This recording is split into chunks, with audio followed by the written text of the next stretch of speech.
Good morning, good day. This is Mohan from originhealing.net, and today I want to talk to you about how not to lose your path, how not to lose your hope and spiritual path and growth in the in the midlife journey process in transformation. And I think we talked about it in a different video that it's a long process because first you have to identify that you are in a midlife crisis.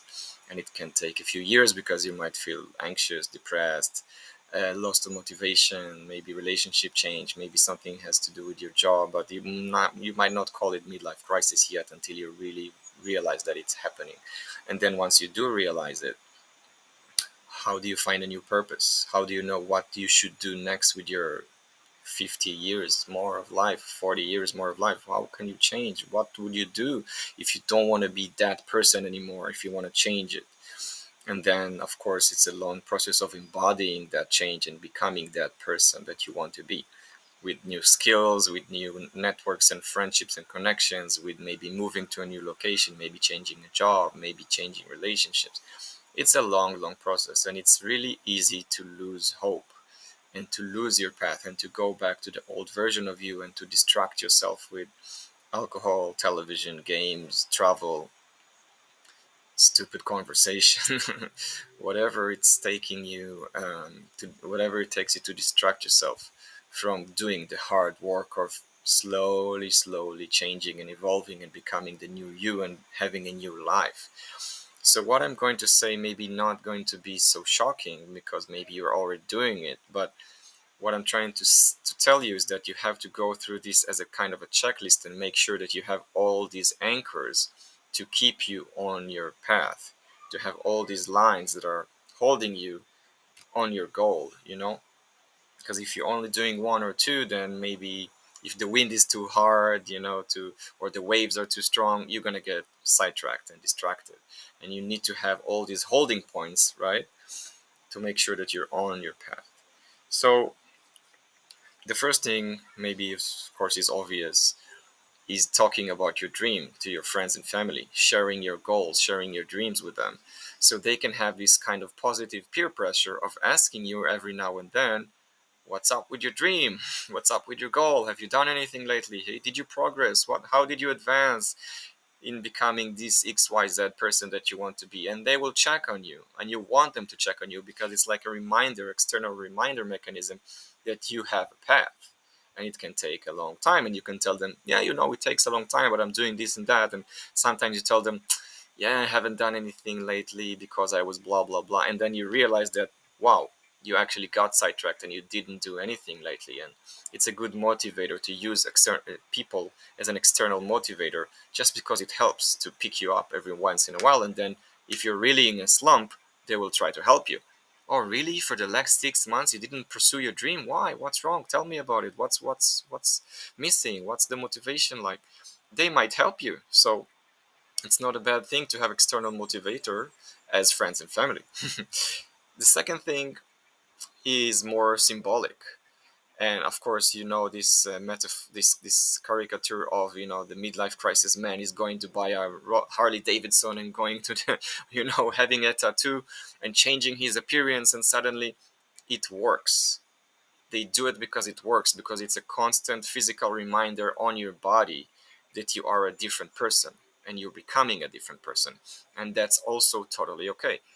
I have a tattoo, I have another one right here. And this is a constant reminder of on my body of who I want to be and what I am. And it's totally okay to look at yourself in the mirror and see it, and then, you know what? Today I haven't put any time on this project, or I haven't put any time on this growth. And this tattoo reminds me who I am and what I need to do and who I want to be. I also have this necklace. So, these external factors, I know that in the spiritual world, in psychology and coaching, you always want to talk about your belief system and all this inner structure of your mind and subconscious. But yeah, that's okay. That's fine. That's amazing. It's part of the process. But we are people, and in our society, in our culture, there's so many distractions, movie, commercials, Instagram, Facebook, they will tell you about the new course that you can take and the new workshop that you can take and this retreat and that place that you should visit. And of course Netflix and Disney and HBO and all these all these distractions that can sidetrack you from working on your goal every day. So I don't see anything wrong with having these barriers that are physical and reminding you, oops, you didn't do enough, oops, I didn't do enough, like bowling. You have these gutter holes. And another thing is to set your life accordingly. So that's the third thing. So let me give you an example. If I want to have a daily yoga practice or a daily meditation practice, I will put the cushion or the mattress outside my room where I go. In the first thing in the morning, I brush my teeth and I can't miss it because it's on my path. I physically put it where I see it and I stumble upon it accidentally, right? Every morning, so I can't miss it and I can't go around it. I have to look at the mattress or the cushion in the morning and say, yeah, it's there, it's waiting for me. And I prepare it either every day at night so it can be there in the morning or just there in a special place at the house that I cannot ignore. And if even if I feel tired, even if I have something urgent to do in the morning and I have to come back later, it will still be there waiting for me physically to remind me that I have to take my meditation and I have to take my yoga class, and it's there. It's physically there. You cannot avoid it. So this is another trick. And of course, I think the most important thing is to realize that it takes time and dedication and work. Sometime daily, sometime weekly, sometime monthly. Depends if you're honing a new skill on your own at your home, or you're taking a professional course that's once a month or once a week, or you're going to a retreat, or you have some kind of certification that takes a while.